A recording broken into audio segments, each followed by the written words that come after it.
I'm also rolling. Okay. Well, good afternoon, folks. We have you here this afternoon to have a conversation with Juan Garcia Huidobro from Chile, a Jesuit priest. And he's a product of the Chilean school system, and he's doing a study of the Chilean education system as it presently exists. And he's going to come in and have a conversation with us about curriculum. And he's going to kind of focus on the question of what role did education play in getting Chile into the situation that it's in today, that creating the present situation in Chile. And we're going to try to frame that in terms of the curricula foci that we've been thinking about all semester: social efficiency, social reconstruction, learner-centered, and scholar academic. And so to start off, we're going to have Juan give us a little bit of background, just bringing us up to speed in terms of how Chile, some of the background information about Chile that will help you understand the other issues that we're going to dive into as we move forward. And I'm sorry, I have to pause you. Sorry, Patrick. That's that was okay. good practice. I want to make sure you're getting good audio from Patrick because I'm getting a lot of rustling. You're getting rustling from Yeah. from Patrick? From the paper? From your lab. So I just want to make sure that you're So I am getting good audio. It's not the most perfect. Let me just see if there's anything that I can do here. Sorry. That's all right. I was at the dentist this morning. I'm used to having people violate my personal space. Actually, in worse ways than this, quite frankly. Yeah, when people get in your mouth, we could do that. That'll come. I can see it by the way technology is evolving. I can see microphones in your teeth soon.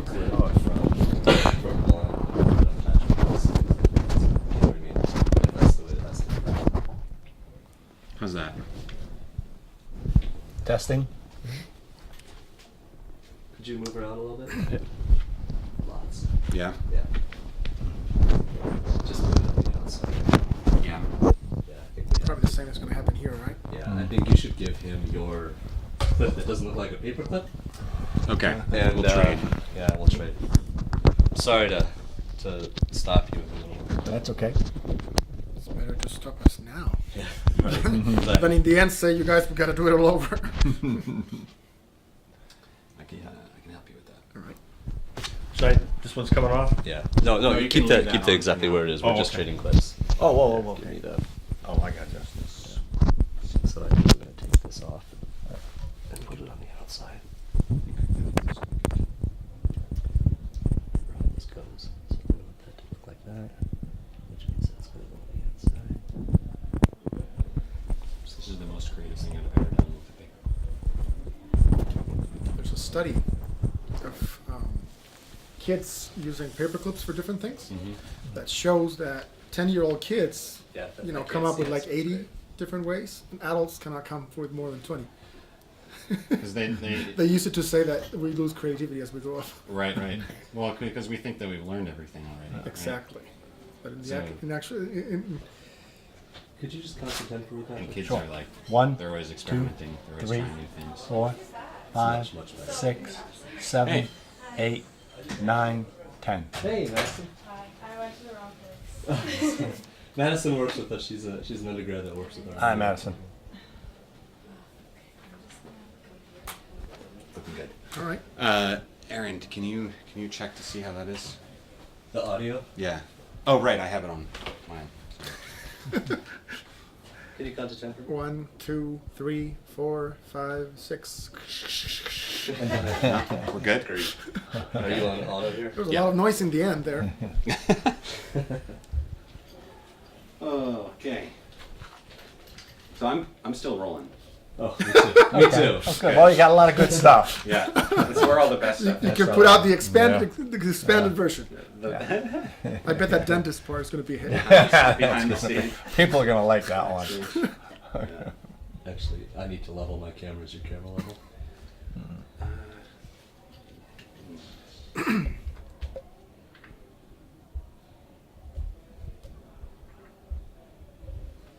Now it is. Okay.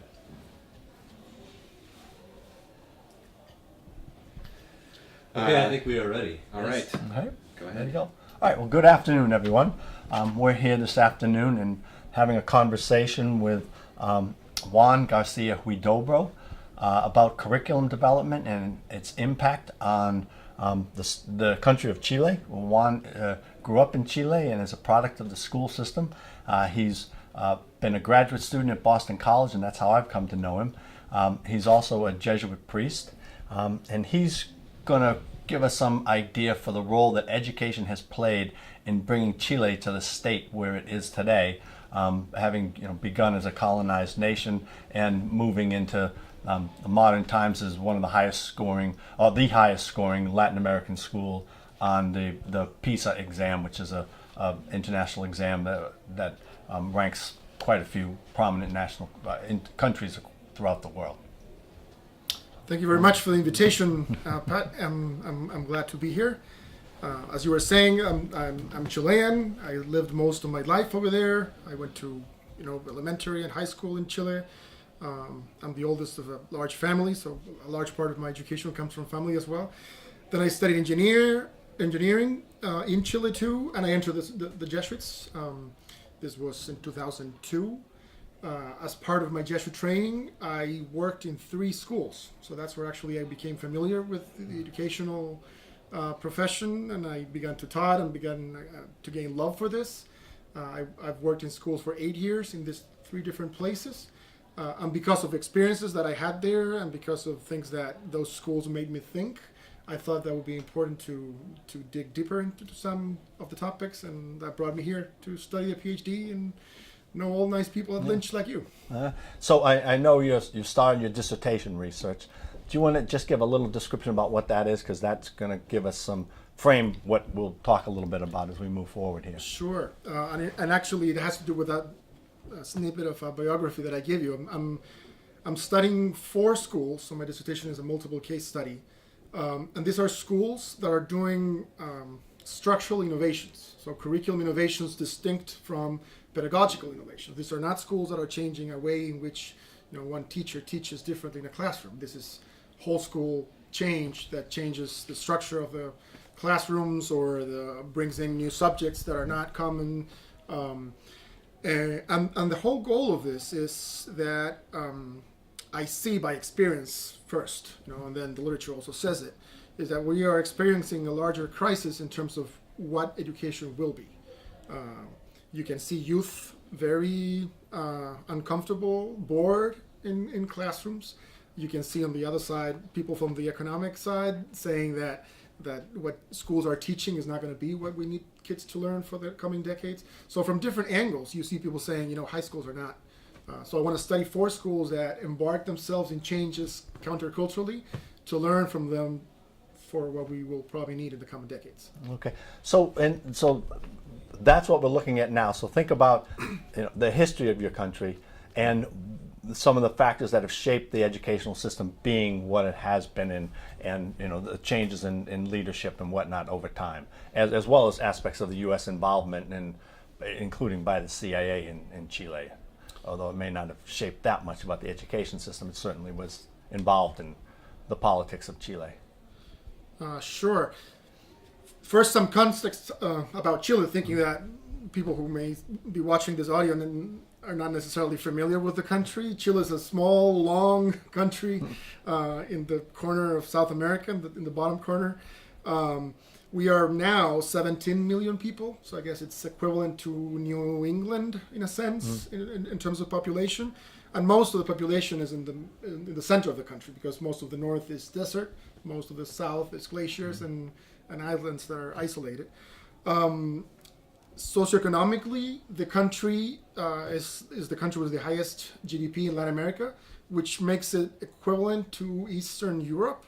So if you think of like the goods that you have, or the type of cities that you're thinking of Poland or Hungary is pretty much what you'll see in Chile in terms of quality of life. And then democratically, we are a democracy since the 1990s after a 17-year-old dictatorship that we overcame.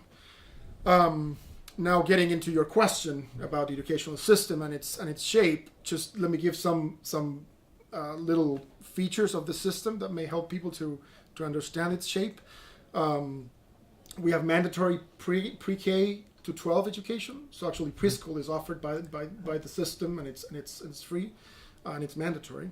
And we divide that in two. So we have pre-kinder to sixth grade as elementary, and then 7th to 12 is high school. But then high school has two stages that are distinct. There's lower high school from 7th to 10th grade, and then we have upper high school, in which you have 2 or 3 different options. People can opt for college-bound trucks. People can opt for vocational trucks, and then there's a small little group of people that opt for artistic tracks that are offered at the high school level too. And so that people have a sense, 45% of the people go to vocational tracks. So you can think of 52 or 3 college bound. So that makes a little different the system, because we have all this vocational tracks that you don't see often here. But that's and then in terms of the ownership of the schools, what is very different is that 56% of the system is voucher schools. So public schools, in the sense that you understand them here in the U.S., is 39%. Then you have a 7% of private schools in the same sense than here, but the majority of the school, 56, are subsidized by the government, but they're voucher schools. So it's a private owner that uses public money to give, and that again, as we talk about the Chilean issues in education, this is going to come into play.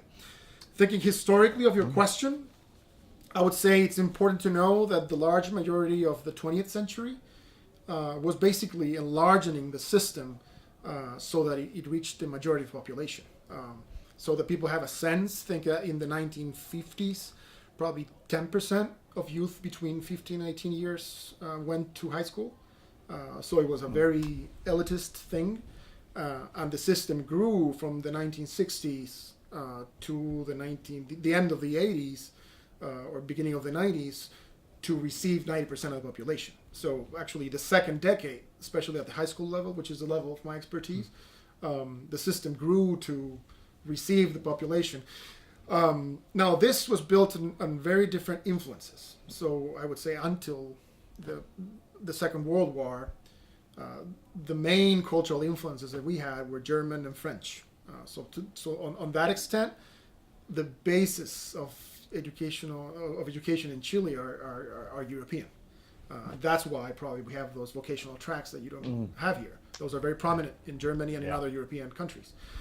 Now, in the 1960s, and the growth in enrollment has to do with this. The U.S. came in very boldly. So this is in the Cold War scenario after World War II. And imagine too that this is in the Latin American scenario a few years after the revolution in Cuba. So part of this intervention or this landing of U.S.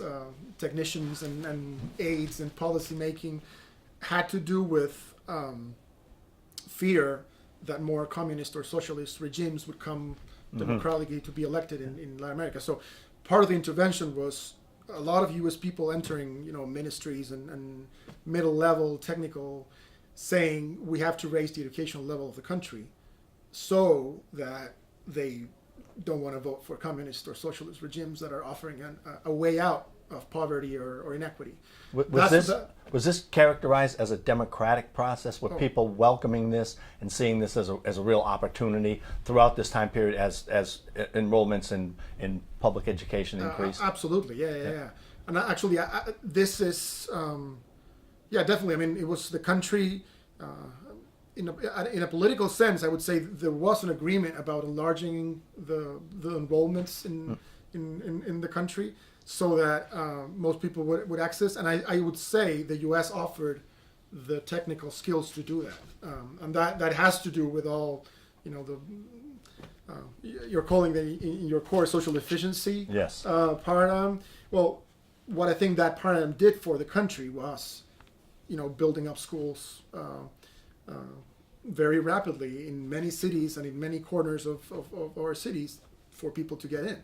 That meant, you can imagine, training hundreds of thousands of teachers in a very quick period. So this is 3 decades for, I would say tripling or even more the number of schools in our cities. So all this happened until the 80s, 90s. And then that coincides with the dictatorship. So I think to some extent the dictatorship, which was a right-winged Yeah. dictatorship, it was very. I mean, it was supported by the U.S. Actually, Pinochet, the dictator, was very friends with Margaret Thatcher. I don't know how close he was with Reagan, but they were certainly in the similar in similar Yeah. circles. So a lot of this system building, in the end, was based on ideas coming from those circles. That's actually when I would say there's a transition, and this coincides with our turn to democracy in 1990.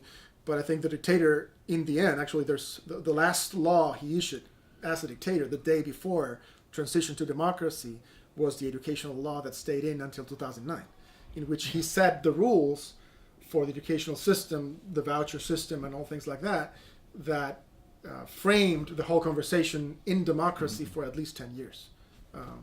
So I would say a lot of this growth of enrollment ended up being, social deficiency based.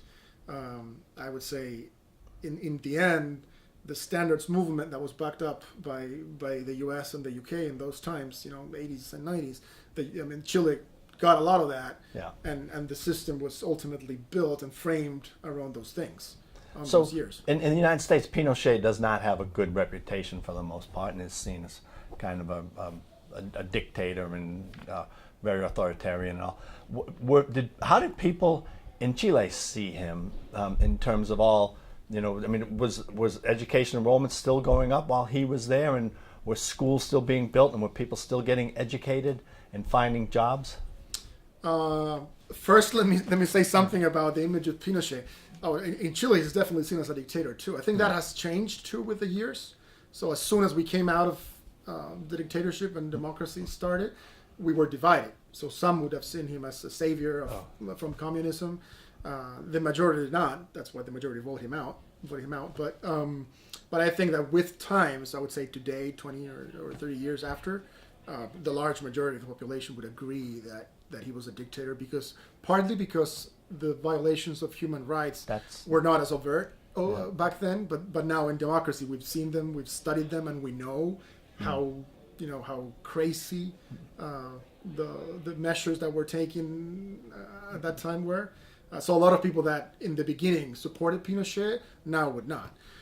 Now, going back to your question about education, I would say that Pinochet represents contradictions for Chile, because even though the majority now hates him for the human rights violation, I would say a lot of people do say that he placed the basis for economic growth and development in the material sense, and part of this was education, and this is contested. I personally think that the basis he put for a neoliberal system in education, a market-based educational system in which we have this 56% of voucher schools, is problematic, but others would not. So if you ask, if you did a survey in Chileans, you would find this as a contested thing. So how do you see issues of equity in the current Chilean system, and how things are going? And as the market has, Pinochet laid a foundation for the market, but that's still being embraced by people in a more democratic context. How do you understand that? Yeah. Your question is. Well, I mean, not that we're not doing it in the United States as well, but. Yeah. No, your question is a very good one, and it allows me to speak about the last years after dictatorship, the sort of democratic years, as you're saying. Pinochet laid the basis for this. He put the ground for it, and as I said, this was enforced by a law that could not be changed in 2009, basically because the quorum to change it was too high, and even in democracy, we didn't have the quorum to do that because it was I don't remember if it was 60% or 2/3 of the parliament. So what happened was that during 10 years, the first democratic governments had to continue working on the educational system within this market-based system that they couldn't change. And I think what it ultimately did is that it framed people's minds. So Chileans who used to be very different, I would say, to some extent began to like it, began to be very competitive. So the market shaped our ways of life. And as I told you in another moment, I think this explains a lot of the present issues. So if some in the audience knew about the last years in Chile, we had in 2006 we had a first wave of student protests. This wave of student protests was led by high school students. So imagine high school leaders, presidents of students' councils, coming together and protesting in the streets and bringing together 200 or 300,000 people to the streets. High school students, their teachers with them, and these were the guys in the news, coming together and challenging the government. What these protests of 2006 did was they allowed for a political scenario in which this law that Pinochet issued in the end of his government was changed, could be changed. So the president at that point, Michelle Bachelet, which is the current president, she's in a second term now, she created a committee of experts that came in and with the political support that this movement created, was able to talk through a new law that replaced that law from the 1990s. What surprises though is that this new law, what it did in the end, so now that you look at the consequences, is that it brought in more policy, more accountability policies, and it increased the number of tests and the system. So what was initially a market-based system, but a fairly deregulated system, became a regulated market. And that regulation was more standards. So I think even in this transition, you can see how the mentalities of technicians, several of them trained in the US, like myself, like studying PhDs here in different, or having worked for the World Bank or for whatever. And then the sensibility of the people. So a lot of the people in this committee were thinking of, finishing the voucher system and putting more money in public systems. But you would get a lot of pushback from families who were very happy in their voucher schools and said, no, we don't want to go back. So this was the first protest wave. So what happened then was that let me stop on that one, the first one. So how did high school students get the power to change what was going on? I understand that they worked with their teachers and they had serious numbers involved. How were they able to bring about change? That in the 60s there were some college protests that brought Vietnam to the forefront, but not so much at the high school level. What do you think was going on? What was the dynamic in your view? Yeah, there's a lot of. I was actually working in a school at that time, so I can remember vividly even like the meetings of the students organizing for going to protest and march in the streets and all that.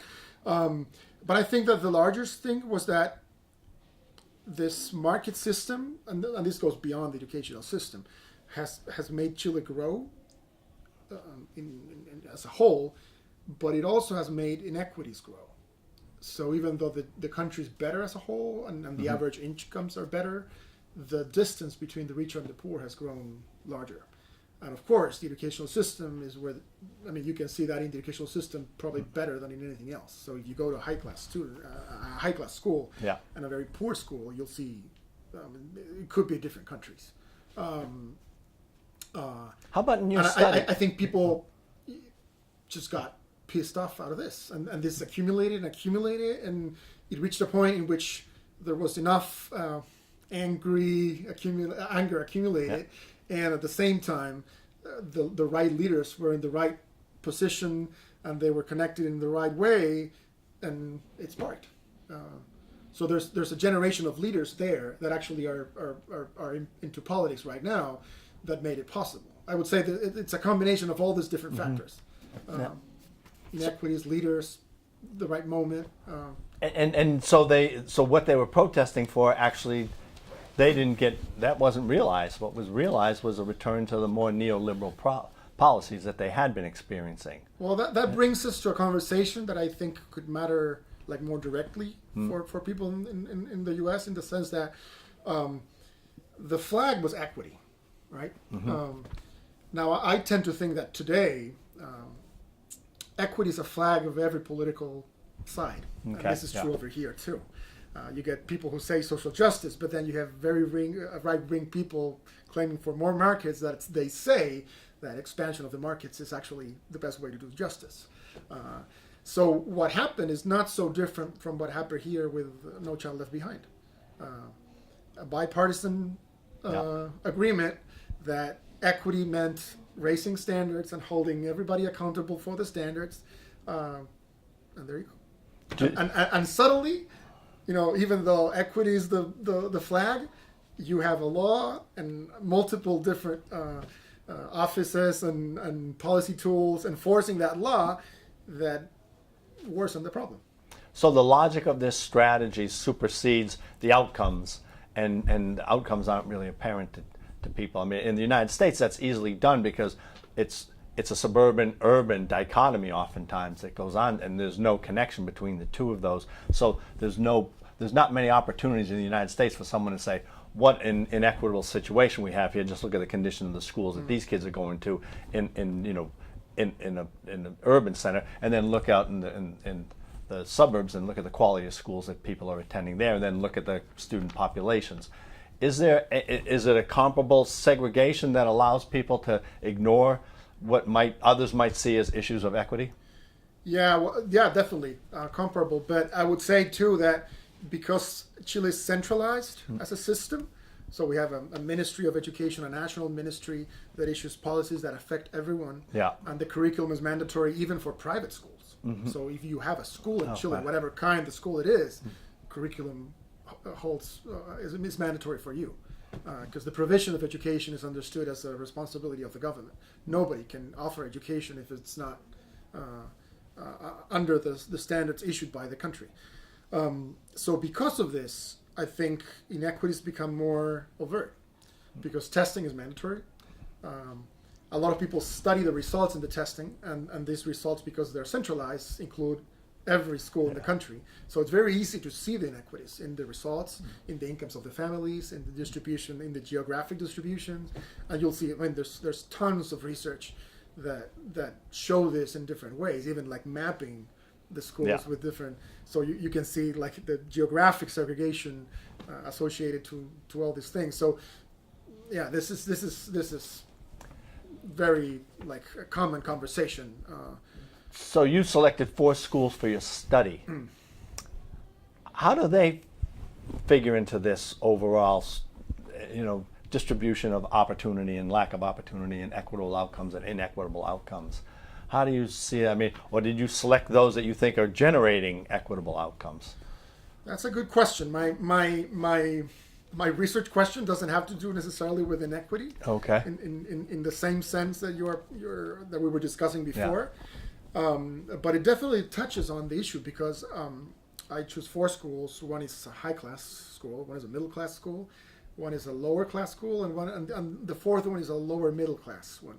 So they belong to different socioeconomic clusters or classes. I mean, they teach different students from different contexts. But my question is slightly different because my question is innovation. So how are they reshaping schooling? And actually, I think my research is what's going to bring to the conversation precisely is that, and I think this could offer an alternative to the standardization approach to the questions of equity, which is maybe we need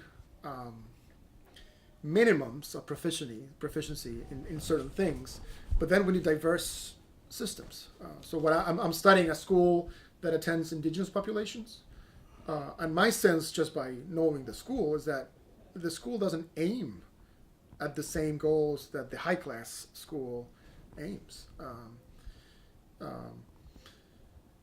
So they are both proficient, at least in the standards, meaning kids learn how to read and write, and they understand what they're reading, and they are.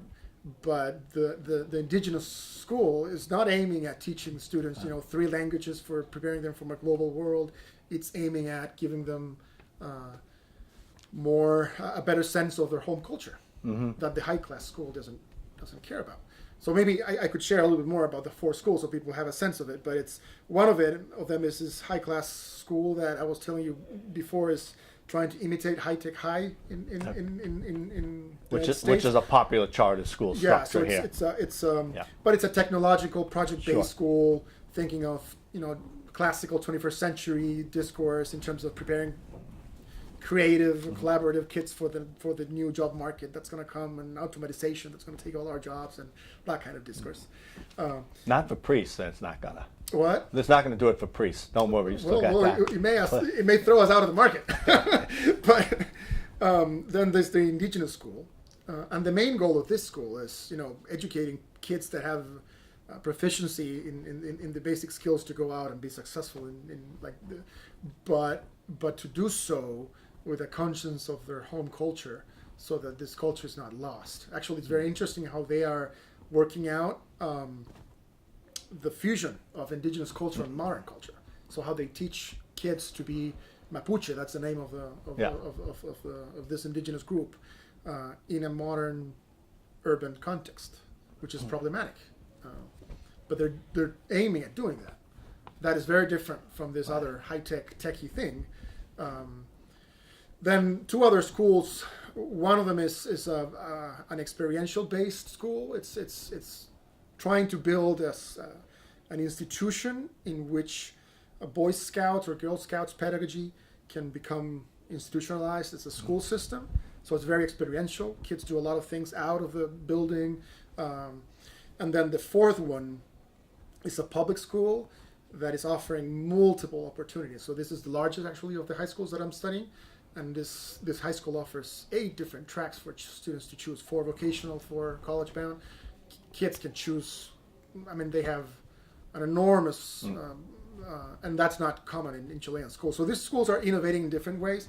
As I was telling you before, the big thing for me is how these schools are thinking of a new type of high school that could help us to move into the decades that are coming into what type of education we'll need. It doesn't necessarily tap into the inequity question, but I tend to think that it is related to it, because as long as we understand equity in a standardized way, the only way to address it is just pushing standards forward and measuring schools to be accountable then. So we need to think of equity as diverse pathways that lead us out of this standardization logic, I think.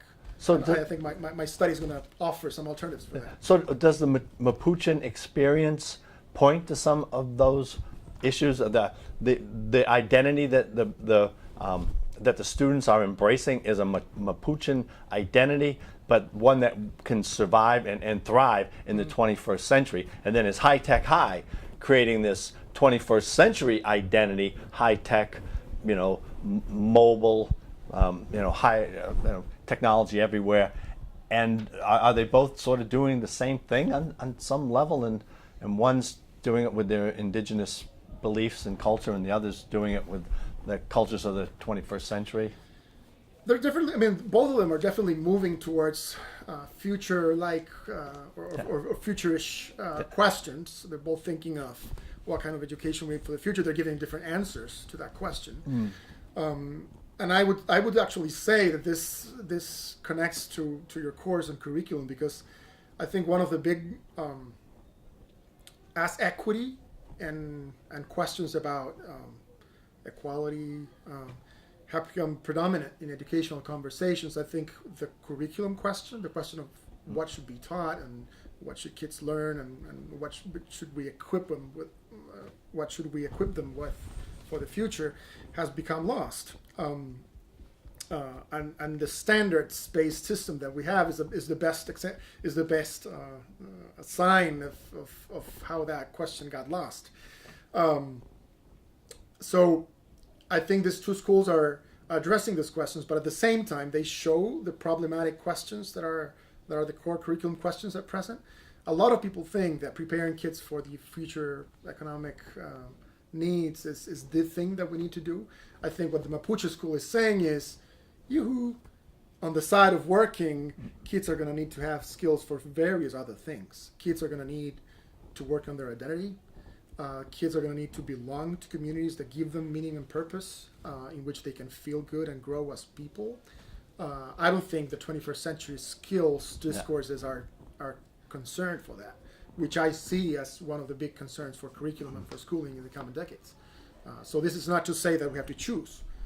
My sense is that both concerns are equally important. The question is, where are curriculum conversations happening in which all these things come together? Yeah. I don't see much of that happening. And actually, I see that some of the struggles in the Chilean educational system right now have to do with this.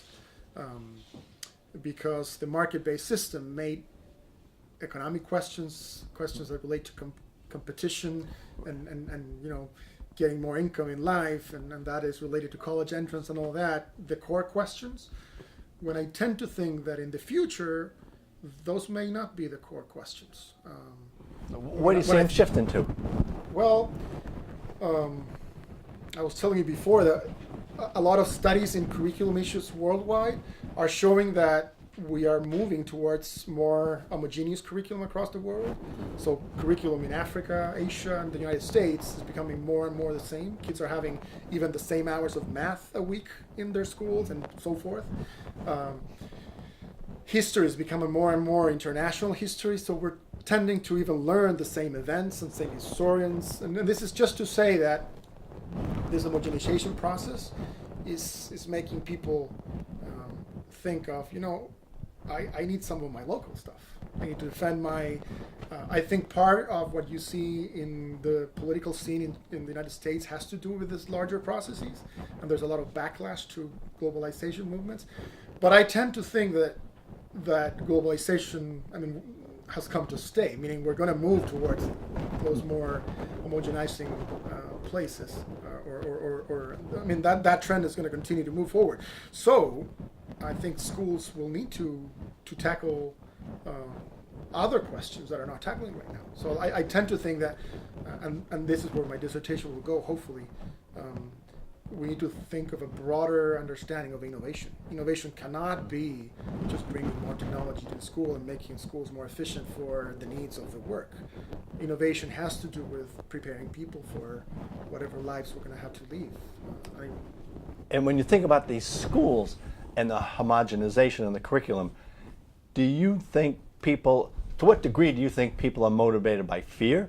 That if we don't do what this other school is doing, then we're going to fall behind that school. And certainly, you know, you can, well, or is it motivated by opportunity? I want to go to this school because this school is offering this opportunity. I want to be part of that opportunity. I'm excited to do this.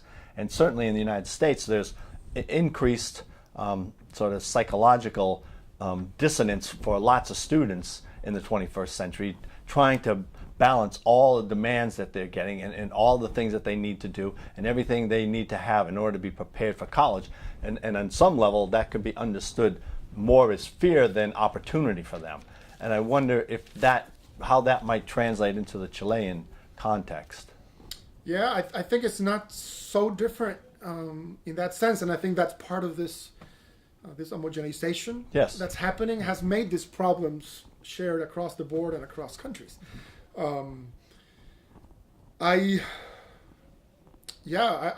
tend to think that this is part of the problem that modernity has put in the heart, I mean, at the center of our hearts and at the center of our school systems, because people want both. I mean, and people are driven by both. On the one hand is fear, as you were saying, is fear that if I'm not good enough, if I don't compete or I don't achieve as much as the other person achieves, I'm going to be left behind. And on the other hand, there's opportunity. I think there's both. And this is the paradox we live in. Because it's true that if you don't achieve as much as the guy you have on the side, you are not going to make it to certain positions or places where you want to get. And whoever says that that's not true is just naive. But on the other hand, we want more. Meaning we're not competitive people and that's it, And I think we live with that contradiction in our hearts. And I think that's at the heart of schooling today. I don't think it's a contradiction that we can solve in an either-or way. I think we need to learn to live with that. And I think that's why, precisely, we need to think of innovation in a broader way. I mean, the world that's coming, it's going to be, in a sense, more competitive than the one before. Because it's going to be more international. It's going to be more people from other contexts coming to do whatever you want to do. And this is true in sports, this is true in arts, and in whatever skill. But at the same time, we're going to have more means to be happy. So how do we bring these things together? We teach kids, on the one hand, to be the better selves they can, and at the same time, I don't know how to do that, but or even to say it, but to balance that out with things that are given to them, and that give them happiness and joy that don't come out of that competition. And that's why, for example, I am concerned that curriculum is leaving arts out, or poetry, or things that have to do with this more humanistic side of education, that I think that, contrary to that, which is said by many, that we're not going to need that. That's waste of time. I think kids are going to need it more and more in the future. So you've hopefully, if things go better, we're going to need to work less than before. So actually, a bigger problem is going to be, what do we want to do with our free time, and how do we want to build relationships that are fulfilling and nourishing, and not only preparing people for the job market. Well, so you've got some hopefulness here, okay? Yes. So you got this hopeful point of view and a potentially hopeful lens that you can bring. So I've done a dissertation already, so I know that when you start a dissertation, there's certain things you hope you find, right? You just want to find some stuff, right? There's some stuff. You're doing this study and you're trying to be an objective social scientist, but you also realize that you've got feelings and beliefs, and you care about people, and you want certain stuff to happen, and you hope to see certain things happen. So I don't think I'm on your dissertation committee, but what would you say, what would you like to see happen? And well, let's just start with that one. What would you like to see happen at your 4 schools? Yeah,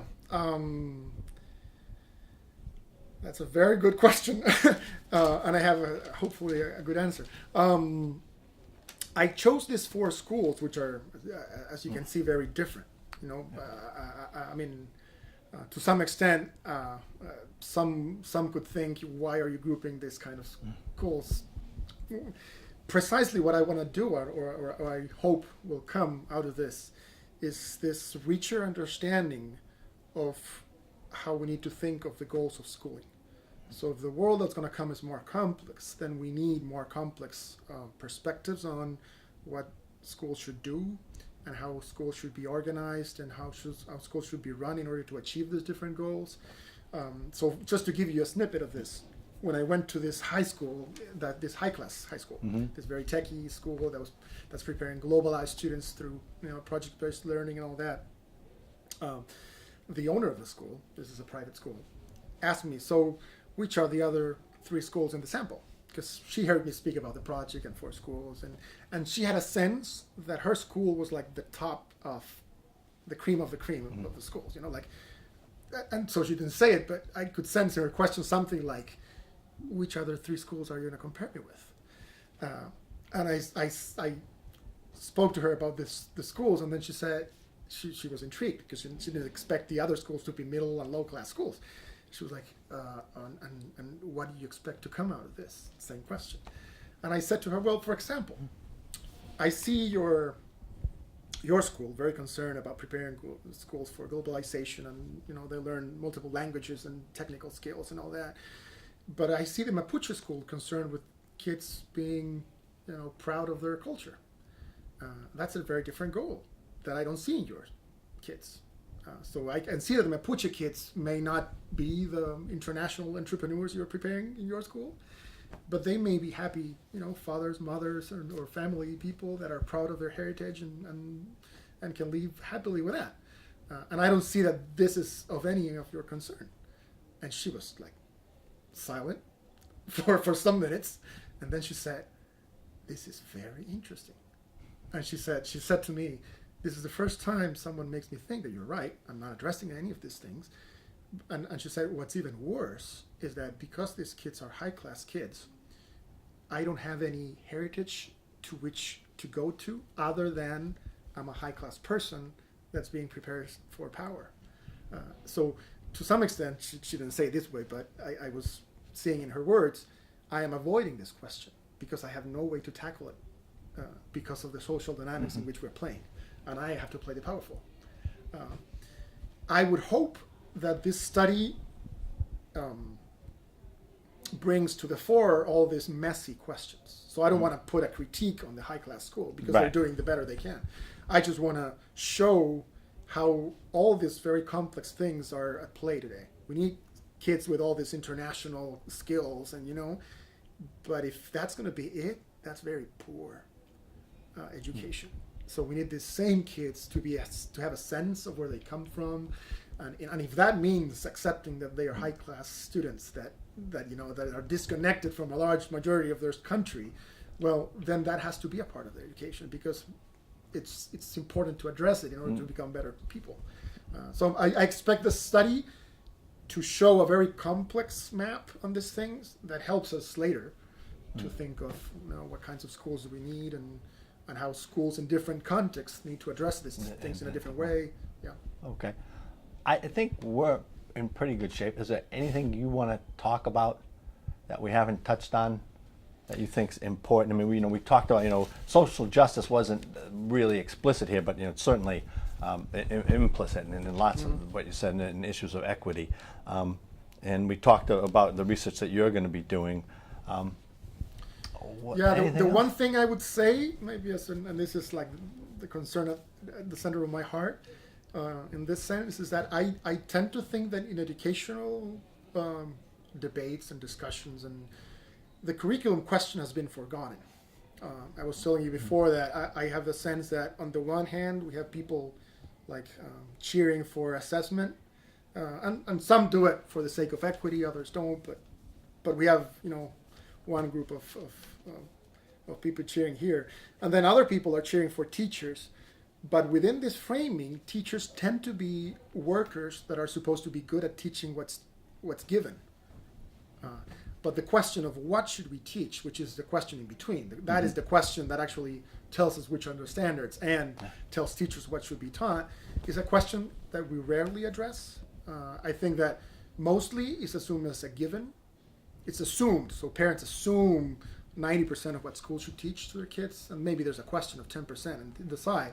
The same is true about schools of education sometimes, I think. So I would say that hopefully we can recover curriculum questions in the best sense of that word. What should we give to the next generation of youth in our world, in our countries? But and then upon that, what kind of teaching should we have, or school structures, or whatever? I think that we've for too long we've postponed that question. That was a big debate in the U.S. in the first half of the 20th century. Yeah. In other countries in decades before. But my sense is that we forgot it. I mean, we assumed that the question was more or less answered, and then we put all our energy in making the system more efficient at teaching those things. But we forgot the very questions that got us into this. Yeah. So PISA is measuring things, and we all compare results here and there. But I don't think we devote enough time to thinking what do we want PISA to measure, which is the curriculum question. That's what I would say. Hopefully, your course and other teaching programs help to bring this curriculum question to the fore. Yeah. All right. I think we're good here, guys. Is that all right? It's about 8 minutes too. So. What's that? Oh, About 8 minutes. okay. Good. Good timing. Told you I didn't. Do you want to do a Should we have a goodbye? Yeah. Sure. All right. So, Juan, thank you very much. Greatly appreciate you sharing your ideas here. But I think it's really important for students to be able to see things from a different perspective and have an alternative point of view and lens that they look at stuff. And I think you've provided that for them today. So, No, thank you very much for inviting me, and it's been I enjoyed the conversation. so we'll have you Forgive back. me, everyone, for the English if I messed up and my grammar was not perfect. I'm sure you can get the core of it if you forgive me on that. We'll have you back after you finish your dissertation and you're an internationally famous educator. All right. Okay. We'll see about that. Thank you. Thanks, guys. Thanks. Yeah, Well done. great. Did it work?